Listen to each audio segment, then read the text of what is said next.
పెండింగ్లో ఉన్న ఫీజు రీయింబర్స్మెంట్స్ ను వెంటనే విడుదల చేయాలని కూడా మాజీ చైర్మన్ సుందర్ రాజ్ అన్నారు. పెండింగ్లో ఉన్న బకాయిలను విడుదల చేయాలని నేడు ఎస్ఎఫ్ఈ హనుమకొండ జిల్లా కమిటీ ఆధ్వర్యంలో ఫీజు దీక్ష నిర్వహించారు. ఈ కార్యక్రమానికి ముఖ్య అతిథిగా సుందర్ రాజ్ హాజరై దీక్ష చేస్తున్న ఎస్ఎఫ్ఈ నాయకులకు పూలమాలలు వేసి వారికి మద్దతు తెలిపారు. ఈ సందర్భంగా వారు మాట్లాడుతూ రాష్ట్రంలో కాంగ్రెస్ ప్రభుత్వం విద్యార్థులకు స్కాలర్షిప్లు ఫీజు రీయింబర్స్మెంట్ ను విడుదల చేయకుండా విద్యార్థులను గోస పెడుతుందని అన్నారు. తెలంగాణ రాష్ట్రం అంటే ఇలా విద్యార్థులు వారి భవిష్యత్తు మంచిగుండాలంటే ఇవాళ స్కాలర్షిప్లు రీఎంబర్స్మెంట్స్ తక్షణమే విడుదల చేయాలి.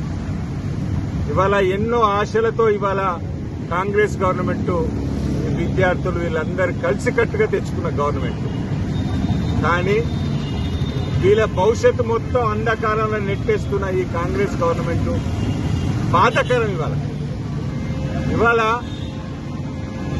కాంట్రాక్టర్లకు డబ్బులు ఇవ్వడానికి మీ దగ్గర 1000 కోట్లు ఉంటాయి, కానీ మా పేద విద్యార్థులు ఇవాళ బహుజన విద్యార్థులకు ఎస్సీ ఎస్టీ బీసీ విద్యార్థులు స్కాలర్షిప్ మీద ఆధారపడిన 100% ఆధారపడిన విద్యార్థులకు అట్లీస్ట్ వాళ్ళ ఫైనల్ ఇయర్ పిల్లలకి వాళ్ళ డిగ్రీ అయిపోయి పీజీలో జాయిన్ కావాలంటే ఇటో రీఎంబర్స్మెంట్ రాక కాలేజ్ మేనేజ్మెంట్స్ గవర్నమెంట్ కాలేజీలు వాళ్ళ సర్టిఫికెట్స్ ఇవ్వకుండా ఇటు ఇబ్బందులు పడుతున్నారు. అటు మేనేజ్మెంట్స్ అడుగుతున్నాం, డబ్బులు రాక 2 ఏళ్లకెళ్ళి మేము ఇబ్బందులు పడుతున్నాం అంటున్నారు. వీళ్ళకి తక్షణమే ఇవాళ ఏంటంటే సమస్యకు పరిష్కారం తీసుకురావాలి.